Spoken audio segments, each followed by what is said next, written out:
বাংলা একটা প্রবাদ আছে, নিজের বেলায় আটিসুটি আর পরের বেলায় চিমটি কাটি। বহুল প্রচালিত এই প্রবাদই কি এখন বিশ্বাস করছেন ওই মার্কিন প্রেসিডেন্ট ডোনাল্ড ট্রাম্প? অন্য দেশগুলোর যে সমস্ত পদক্ষেপের বিরোধিতা করছেন ট্রাম্প, নিজেই কি আবার অনায়াসেই সেই সমস্ত পদক্ষেপ নিচ্ছেন? রাশিয়া, ভারত, ইরান নিজেদের রক্ষার্থে কোনো অভিযান চালালেই তার তীব্র বিরোধিতা করছেন ওই ট্রাম্প। কিন্তু ভেনেজুয়েলার বিরুদ্ধে ট্রাম্প যা করলেন তা কি আগ্রাসন নয়? তেলের লক্ষ্যে এবার কি তবে ভেনেজুয়েলা দখলের দিকে এগোচ্ছে আমেরিকা? ভারতের সাথে যে ব্যবহার করেছেন ট্রাম্প, তাতে কি এবার নিজের দেশেই বিদ্রোহের মুখে পড়ছেন ওই মার্কিন প্রেসিডেন্ট? ট্রাম্পের নোবেল শান্তি পুরস্কারের স্বপ্ন নিয়ে প্রশ্ন তুলছেন খোদ মার্কিন প্রতিনিধি। আর এত কিছুর পরেও কি আদৌ সিদ্ধান্ত বদলাবেন মার্কিন প্রেসিডেন্ট? নমস্কার, আপনারা দেখতে শুরু করেছেন এডিটরস ডায়েরি। আমি ভাস্কর দত্ত আপনাদেরকে আরও একটি নতুন এপিসোডে স্বাগত জানাই। সমুদ্রের ওপর একটি জাহাজ, আর সেই জাহাজের ওপর উঠছে একটি সামরিক হেলিকপ্টার। সেই হেলিকপ্টার থেকে দড়ি বেয়ে নেমে আসছে সশস্ত্র মার্কিন সৈন্যের দল। গোটা বিষয়টি হলিউডের কোনো সিনেমার উত্তেজনা বৃদ্ধিকারী একটি অসাধারণ দৃশ্য বলে মনে হতে পারে, কিন্তু না, এটা কোনো সিনেমার দৃশ্য নয়, আবার এটি কোনো সামরিক মহড়াও নয়। দৃশ্যটি সাগরের বুকে ঘটে যাওয়া মার্কিন সেনাবাহিনীর একটি যুদ্ধ তৎপরতার ছবিও বটে। মার্কিন সেনার তরফে ভেনেজুয়েলার উপকূলে একটি তেলবাহী জাহাজ দখল নেওয়ার ছবি এটি। মার্কিন যুক্তরাষ্ট্রের অ্যাটর্নি জেনারেল পামেলা বন্ডি নিজেই এই ভিডিওটি পোস্ট করে ভেনেজুয়েলার তেলবাহী জাহাজ দখলের দাবি করেছেন। পামেলা বন্ডি তার পোস্টে লিখেছেন, federal bureau of investigation, homeland security investigation এবং মার্কিন কোস্ট গার্ড যুদ্ধ বিভাগের সহায়তায় এই অভিযান চালানো হয়েছে। ভেনেজুয়েলার উপকূলে অবস্থিত একটি তেলবাহী জাহাজ আমরা জব্দ করেছি।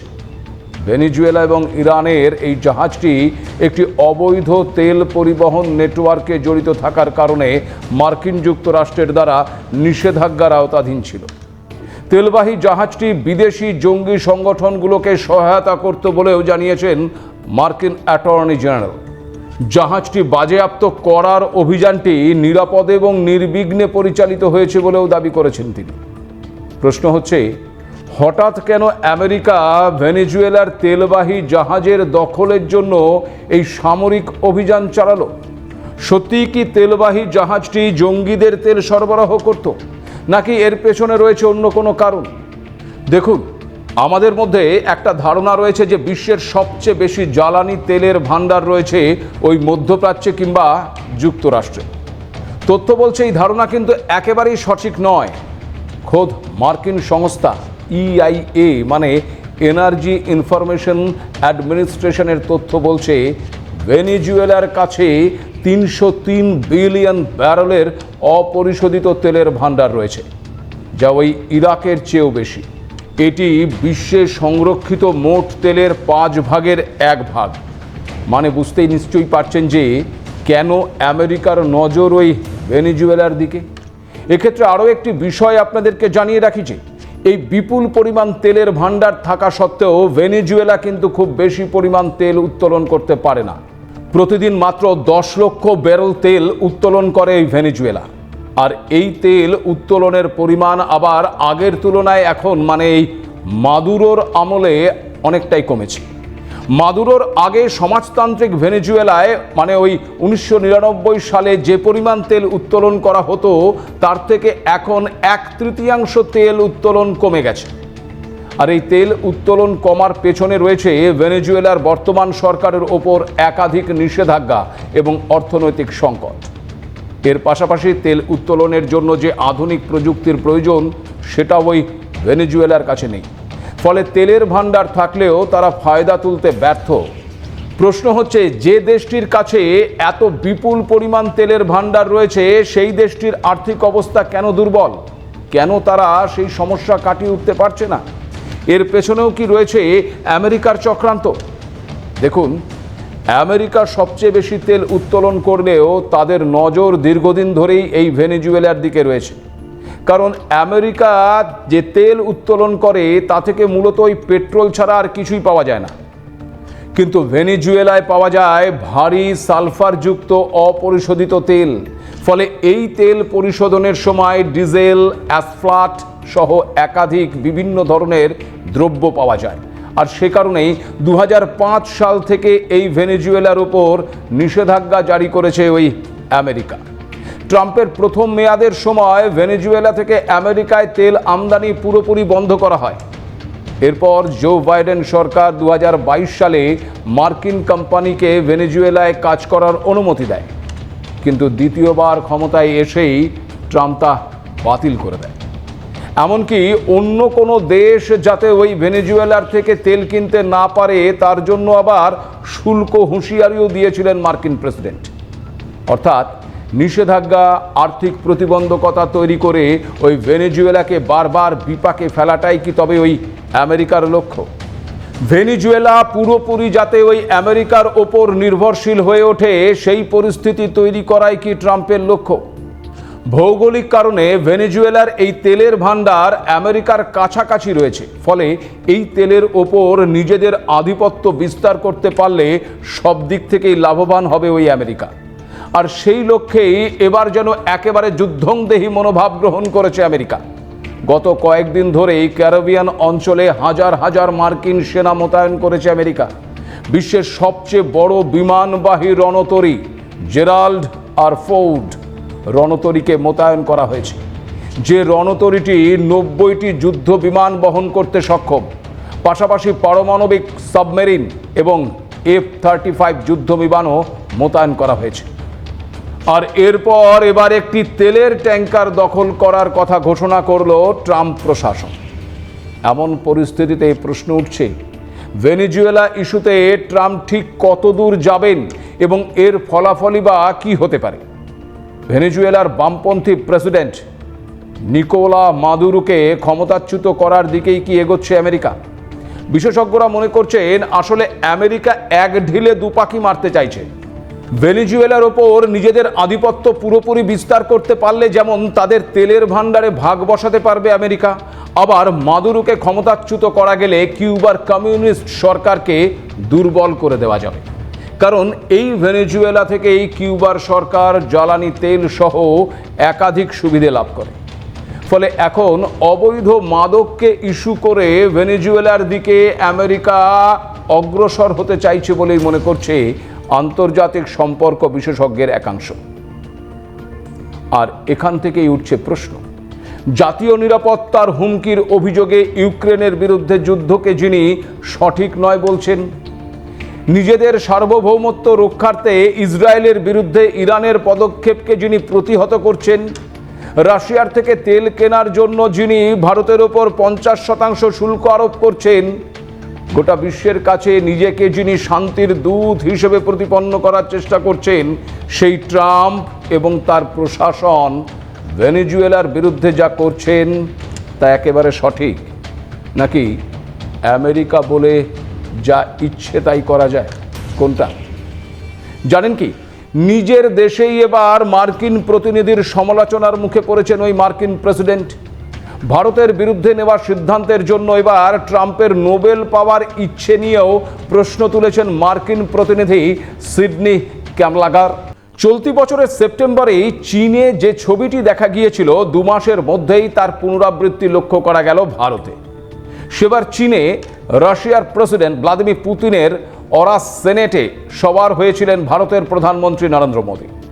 আর এবার ভারত সফরে এসে একেবারেই চেনা নিয়ম ভেঙে নিজের সঙ্গে আনা ওই অরাস সেনেটে না চড়ে প্রধানমন্ত্রী নরেন্দ্র মোদীর ফরচুনা গাড়িতে সবার হলেন মস্কোর মাসিহা ভ্লাদিমির পুতিন।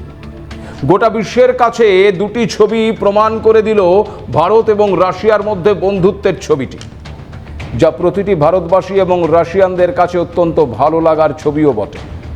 কিন্তু আপনারা কি জানেন, মোদি আর পুতিনের এই এক গাড়িতে সবার হবার ছবিতে বিশ্বের কোন একটি দেশ একেবারে জ্বলে পুড়ে যাচ্ছে? আর এই মোদি এবং পুতিনের এত কাছাকাছি আসার জন্য নিজের দেশের প্রধানকেই দুষছে সে দেশের মানুষ। ঠিক ধরেছেন, দেশটার নাম আমেরিকা। ভারতের প্রধানমন্ত্রী নরেন্দ্র মোদী এবং রাশিয়ার প্রেসিডেন্ট ভ্লাদিমির পুতিনের ছবি দেখিয়ে মার্কিন প্রেসিডেন্টকে এক হাত নিয়েছেন মার্কিন প্রতিনিধি সিডনি কামলাগার ডোপ।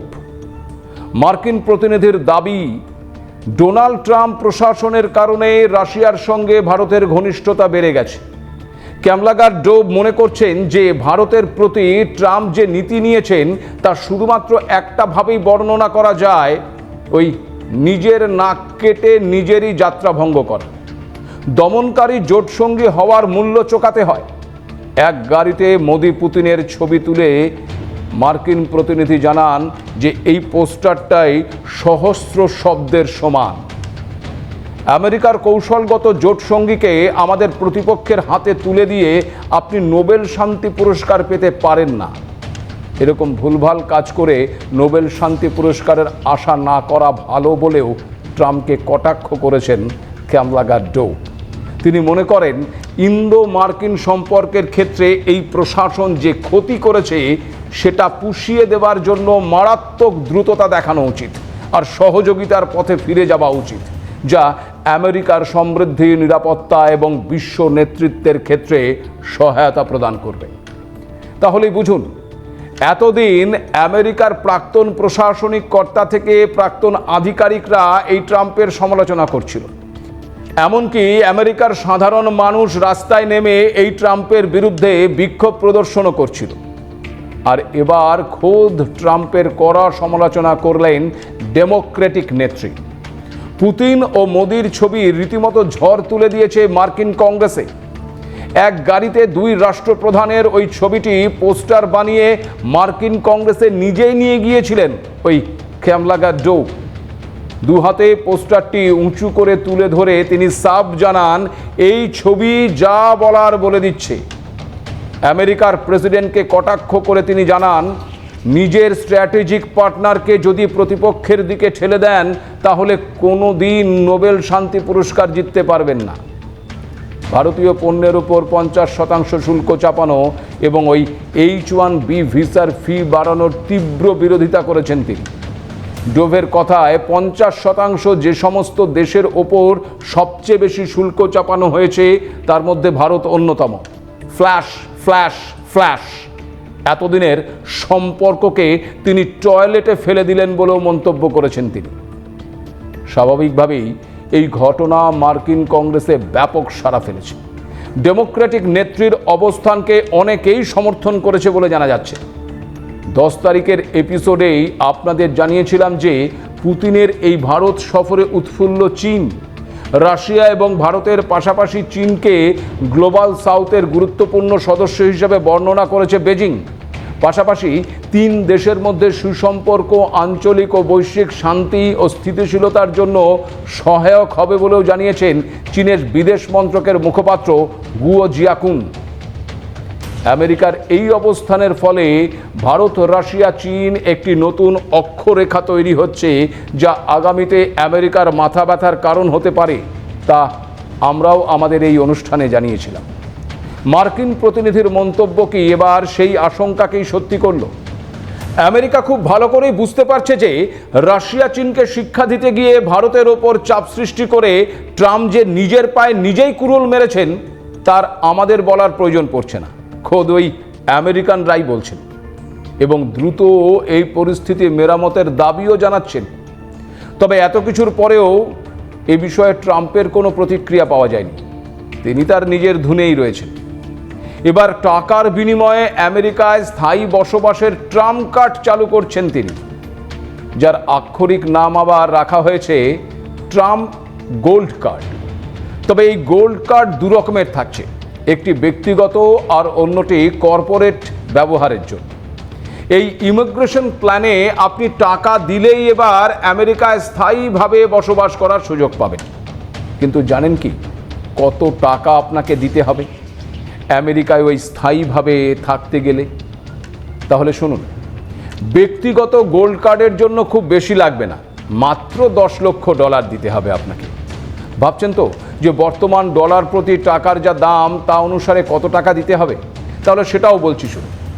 আমেরিকায় স্থায়ী বাসিন্দা হতে গেলে আপনাকে ভারতীয় মুদ্রায় দিতে হবে 80 লক্ষ টাকা। আর কর্পোরেট গোল্ড কার্ডের জন্য আপনাকে দিতে হবে ওই ব্যক্তিগত কার্ডের একেবারে দ্বিগুণ, মানে 20 লক্ষ ডলার, ভারতীয় মুদ্রার হিসেবে 17 কোটি 60 লক্ষ টাকা। এর ফলে আমেরিকার কোষাগার দ্রুত ফুলে ফেঁপে উঠবে, এমনটাই জানিয়েছেন মার্কিন প্রেসিডেন্ট। ট্রাম্প গোল্ড কার্ডের সূচনার পাশাপাশি এদিন একটি ওয়েবসাইটও লঞ্চ করেছেন ট্রাম্প। আর এই ওয়েবসাইটের মাধ্যমেই অনলাইনেই আবেদন গ্রহণ করা যাবে। এই ভিসার দ্রুত অনুমোদন মিলবে বলেও জানানো হয়েছে। এক্ষেত্রে কোনো বড় কোম্পানি মনে করলে কোনো বিদেশি প্রতিভাকে আমেরিকায় আজীবন রেখে দিতে পারবে। ওয়েবসাইটে বলা হয়েছে কোম্পানি চাইলে কোনো কর্মীর স্পন্সরশিপ বন্ধ করে ওই টাকাতেই নতুন কাউকে স্পন্সর করতে পারবেন, অর্থাৎ আলাদা করে আর 20 লক্ষ ডলার দিতে হবে না। তবে দুটি কার্ডের ক্ষেত্রে আবার প্রসেসিং ফি লাগবে, যার জন্য দিতে হবে অতিরিক্ত $15,000। তাহলে বুঝতেই পারছেন, একদিকে H-1B ভিসার ফি বাড়িয়ে ভারতীয়দের জন্য প্রতিবন্ধকতা তৈরি করছেন, আবার রাজকোষ ভরানোর লক্ষ্যে বিপুল টাকার বিনিময়ে স্থায়ীভাবে ওই আমেরিকায় বসবাস করার অনুমতি দিচ্ছেন। এটাকেও ট্রাম্পের খামখেয়ালিপনার আরও একটি নজির বলেই মনে করছেন অনেকে। আর এই খামখেয়ালিপনার জন্য এবার ওই আদালতেও জোর ধাক্কা খেলেন মার্কিন প্রেসিডেন্ট। ট্রাম্পের অভিবাসন নীতির বিরোধিতা করে গত কয়েক মাস ধরে ক্যালিফোর্নিয়া, লস অ্যাঞ্জেলসের বিভিন্ন শহরে বিক্ষোভ চলছে। এই বিক্ষোভকে আবার বিদ্রোহ দাবি করে ন্যাশনাল গার্ডকে ফেডারেল কাঠামোর আওতায় আনার নির্দেশ জারি করেন ওই ট্রাম্প, যার ফলে বিদ্রোহ দমনে ধরপাকড় শুরু করে ন্যাশনাল গার্ড। আর এই ঘটনার বিরুদ্ধে আদালতে মামলা দায়ের হয়। বুধবার বিচারক জানিয়ে দেন যে এই সিদ্ধান্তের কোনো আইনি ভিত্তি নেই। বিচারক চার্লস বেয়ার সাফ জানিয়েছেন, ক্ষমতার ভারসাম্য বজায় রাখা জরুরি, অথচ প্রশাসন এমন আচরণ করছে যেন তাদের হাতে কেউ সীমাহীন ক্ষমতার চাবিকাঠি তুলে দিয়েছে। অর্থাৎ ট্রাম্প যদি মনে করে থাকেন যে তার হাতে সীমাহীন ক্ষমতা রয়েছে, তা যে সঠিক নয়, এদিন তা বুঝিয়ে দিয়েছেন ক্যালিফোর্নিয়ার আদালত। তবুও থামতে রাজি নন ট্রাম্প প্রশাসন। আদালতের এই নির্দেশকে চ্যালেঞ্জ করে শীর্ষ আদালতে যাওয়া হবে বলে জানিয়েছেন হোয়াইট হাউসের মুখপাত্র অ্যাবিগেল জ্যাকসন। যে মানুষটা নিজের মার্কিন কংগ্রেসে সমালোচিত হচ্ছেন, নিজের দেশের আদালতে ধাক্কা খাচ্ছেন, তারপরেও নিজের ইচ্ছে মতন সিদ্ধান্ত নিতে বিরত হচ্ছেন না, এমন এক ব্যক্তিকে আগামীর ইতিহাস স্বৈরাচারী নায়ক বলে আখ্যা দেবে কিনা তা অবশ্য সময় বলবে। আজ এ পর্যন্তই, নমস্কার।